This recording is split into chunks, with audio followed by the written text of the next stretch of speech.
Sungguh malang nasib yang dialami Inengah Sukarme, 22 tahun. Pemuda itu kesetrum sampai tewas saat bekerja di perusahaan kacang Matahari Terbit, Jalan Pucuk Indah nomor 8, Banjar Kesambi, Desa Kesiman, Kertelangu, Denpasar Timur pada Selasa 27 Juni. Kasih Humas Polresta Denpasar AKP Ketut Sukadi membenarkan adanya kejadian ini.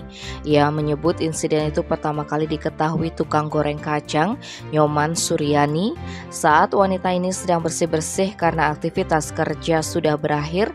Ia melihat korban sudah tergeletak di areal mesin pembuangan limbah.